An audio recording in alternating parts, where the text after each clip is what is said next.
Hey guys, it's Avenger, welcome back to the channel.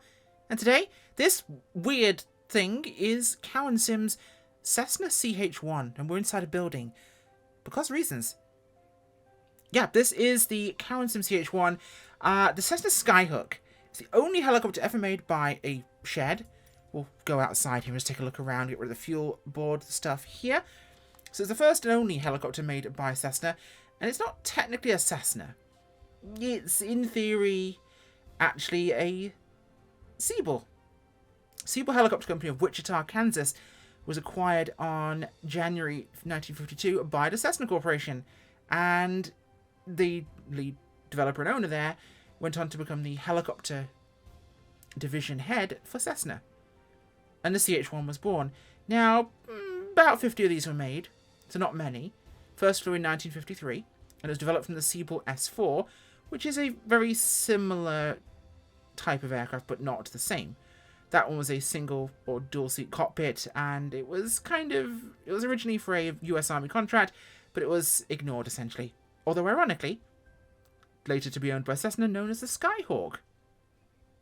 Now, this one, of course, is powered by a Continental 526 air-cooled 6-cylinder horizontally opposed engine, putting out 270 horsepower, and yes, that's why it looks like a Cessna. It's out front. The engine is right here. It's just missing the forward propeller that most Cessnas tend to have. Otherwise, kind of weirdly similar. Other than the view down windows there, it looks like a kind of the B model, or the J model, sorry, of the Bell 47 with a nose job. It's quite weird. It's like a 152 with rotors stuck on top of it. I feel very unusual looking at this aircraft, but in its own way, it's quite cool. As you can see inside, we have 4 seats, although they are a little rickety and small. We have our pilot figure, which, interesting enough, doesn't let us have our normal pilot. This is the pilot you get to have in the aircraft, which is an unusual one, because normally you get to have your own pilot in these helicopters by Cowansim. So, not the default 2020 pilot, and with this being compatible to 24, it may well be that it's also the same one in there. Because it is compatible with 24, but it's not perfectly compatible. So in terms of features with what we get with the aircraft, lots of bluff about it being unique and different. Essentially, we're getting a helicopter, a very unusual helicopter, with custom sounds, custom operations, the usual bindable controls they always have, a paint kit, animated pilot, which is modelled after Cowansim's creator, Joshua Cowan, which is cool, but I would have liked to have my pilot figure in there, which would have been nice. It's $25, available from their website currently, and eventually, obviously, from the marketplace too. You'll be able to get it on there. 20 liveries, as you can see here. Doors and things can be removed, and that's kind of cool, but yeah, we'll take a look. It's definitely less complex than a lot of their other offerings, and I will say, I am absolutely a fan of Cowansim's aircraft. I find them excellent in terms of the sim. Oh god, what if I press too many buttons? There we go, we're inside now. So, doors. Crack this open here. I'm not quite sure where the click spot will be to remove it, but there normally is one. Although it could be done in the weight and balance tablet here. It is not in there, but we can put passengers and baggage in. So we'll put a co-pilot in. So 170, because I'm going to be mean to Sally, who's going to spawn in here. There she is, hidden behind the pillar. Hello, Sally. We'll put another one in. Another one that's going to be this size, just to be fair on everybody. And we'll put 20 pounds of baggage in. So it's a reasonable load. We've got Annie, Dave, Sally, and us. So in the cockpit, it looks very much like a Cessna, actually. That central panel there, of course, quite narrow compared to others. This doesn't do anything other than allow you to open it. Has a Cowansim sticker and a thank you from Cowansim. The lighter tells you not to burn yourself, otherwise all of this looks very, very similar. So let's pull our checklists up here, and we'll use these to start the aircraft. So, battery switch on. It is in fact on. Generator switch is off, governor's off, idle switch is off, throttle is off, fuel gauge is on. That will be down here. Now, fuel valve on and fuel pump on. So, fuel pump on is there, valve is on. Pump is on. Ignition key to both. That's on the center console there. to both now. And make sure our mixture is in, which works off your flight sim control. Just the throttle also maps to your prop pitch, of course, for normal aircraft cockpit stuff. And of course, there's our cyclic. So to here, primary breaker to on. Oh, primary breaker to on. There's one. Mixture full rich done. Primary switch hold for 3 to 5 seconds. 1 and 2 and 3. So ignition to switch to start. So button should be back there. So I'm going to just do this with... There's our engine on. Now, generator to on. That's on. Fuel pump switch to off. And you'll notice our rotor's not moving yet. We'll see that in a second. Temp gauge on. Trim mechanism on. Okay, those are all good there. Now let's turn on some of these things. Just take a look at them. Let's make sure my beacon is actually on here. There we go. We'll quickly switch it to nighttime, just so you can have a quick look around. I definitely would like to see what this thing looks like at night. Okay, reasonable, good lighting on the engine there. I like the wash of the beacon there across the actual forward cowling. It's quite neat. Let's put this back to a reasonable time. That's fuel. We don't want fuel. We want our time. There we go. Perfect. We'll turn the panel lights off. Okay. So next things, we've got all those turned on. We need to light switch on, panel lights as needed, obviously. Position lights, radio switched on. That's on. There. So governor switch. Now governor will be here. As the automatic governor is turned on. Idle switch clutched on, that is here. And you'll notice our rotor starts swinging. Low breaker is pushed in. Low idle breaker, that's in. Okay. Throttle slowly roll to 1500 RPM.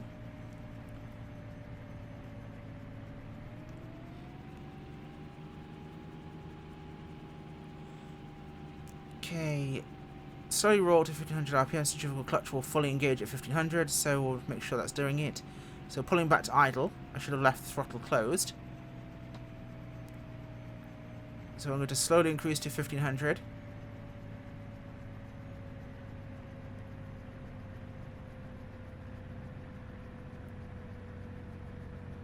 Slowly adjust to 2250. We'll do that now. After the needles align, we should be good. So the needles have aligned. So rotor and engine RPM are now matched. Needles will stay in the green for us. Okay.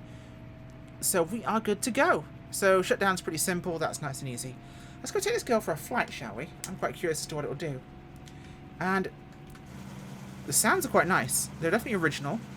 It's a little on the unusual side. So let's go take this family sedan with rotors for a flight.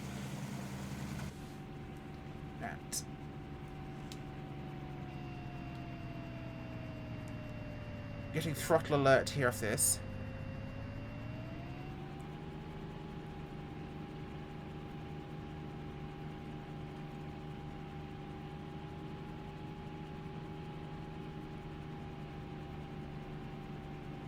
Pull this back into the green.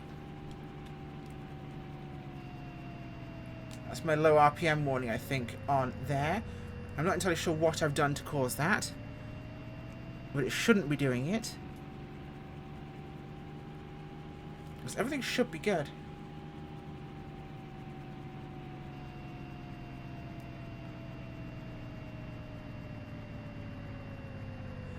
This is definitely my fault. It's a low rotor RPM and I'm not sure why it's doing it. As soon as I increase my pitch of the blades, it's losing it for me.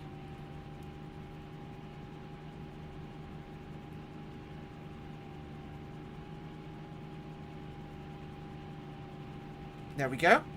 Now it's biting. Oh, let's not go that way. Okay, little. Oh, hello. Okay, steady on, girl. Steady on. That's it.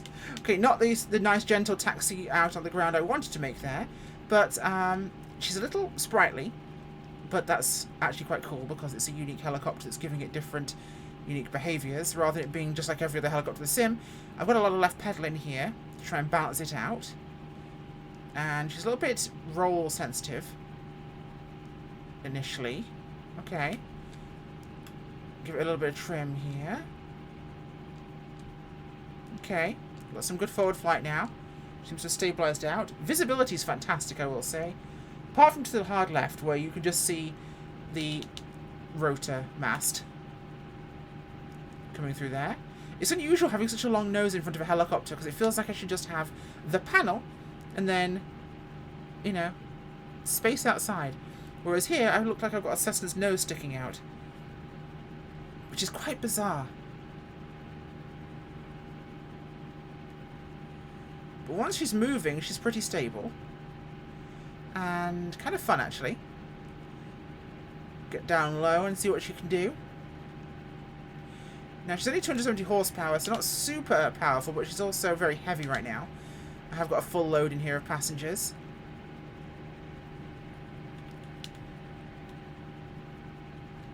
There we go. Oh, there's power lines there, and I've just probably gone through them and died. Or I've just gone over them at least, slightly. Stick it down into the field of sheep. So there's one thing I miss in 2024, is not having actual sheep there to herd. Because obviously with helicopters in 24, you can actually do that. You know, you can herd animals. They will react to you. So you can heli-herd, which is kind of awesome. It's funny how you get used to a new sim. Oh, she drops RPM very, very quickly once you get low on the collective. Let's gently put her down now. She's definitely sprightly in the low altitude, low airspeed kind of window. Build a little forward speed here. A little power, stay under those power lines there. Go lower. Come back up again and round. Okay. And it's Fall City. Orbix is Fall City, in case you're curious here. I will link it in the description. It's one of my favourite little private strips. So we'll come down runway heading here. We'll make some approaches and we'll see how she behaves. Pulling out collective here. And a bit of RPM. Of course, RPM's too low, but more RPM.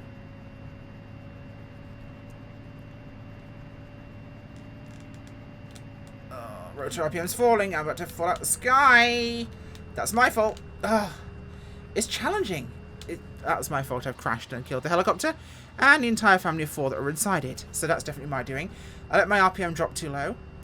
Governor's got it again.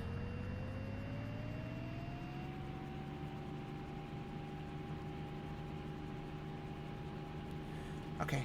And I should now have RPM. That was my fault. I let my RPM get too low. And that caused that. So definitely left pedal on application of collective at the start to give it some anti-torque, keep her straight. Then she'll take off pretty well.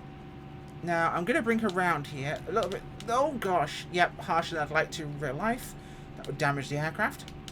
So I'm going to bring her down here. And I've just stalled myself there. I will say, compared to a lot of ones, even some of Cowansim's earlier aircraft, this one's definitely taking advantage of more complexities in terms of the flight model. Because it's definitely behaving differently, and it punishes me much more as a pilot. Which I kind of like. It's a much more unique and challenging flight experience. It is not an overpowered turbine helicopter. This is a piston aircraft, so it's going to have its disadvantages in that regard. Let my RPM build. Okay, there we go. So yes, it's a piston aircraft, so you are dealing with a very different set of behaviours. Like the Bell 47 we have, of course. I rather like that one, the fly sim, not fly simware. You know what I mean. The cool one that sounds really amazing. I forgot the name of it. Fly Inside. The Fly Inside Bell 47, which honestly is my favourite piston helicopter in the sim to date. This is actually going to go up there as a second favourite. It's not as advanced in terms of systems as that one. And I'm disappointed that it doesn't have the ability to have even the default FS 2020, you know, pilot figure, your chosen pilot figure in it as an aircraft, because I thought we'd gotten past the era. I thought the era of generic white guy with a beard as the pilot was dead. I thought that era of sim pilot was gone and behind us, and we were no longer having to deal with random generic pilots, and we could pick our own, even if it was limited options. I hope it's only a temporary thing, basically as a till we get other stuff, but I liked having the option of the pilot, and let's try and fly over this hangar rather than onto it. Okay, we'll put down back where we were, which isn't exactly the ideal place for a helicopter to be landing in here, but we can make it work just fine. Oh, a little bouncy there. It's a handful, an unusual handful, and we're at the fuel box, so landed exactly the right spot here, actually. So cutting it is literally a case of just kill the mixture, kill the mags, close the fuel valve, open the clutch, and let it cool down. So what do I think of this aircraft? Is this me properly outside it? This is not me outside it. This is me properly outside it. I think it's unusual, it's different, it's fun, it's unique looking. It's a very different flight experience for sure. And compared to the Robinsons we've gotten from Cowansim and their other jet offerings, I think this is a really cool, unique, twisted option. It's about the same price as their existing helicopters, but it's much more unique than the others. As much as I love those, it is definitely unique. It's got a face only a mother could love. But it's certainly unique in that regard, and I think it's actually kind of cool. And I never thought I'd ever see one of these in the sim. So I think it's well worth a look if you like your helicopters, and it's going to be a fun and interesting experience. Thanks for watching. Bye!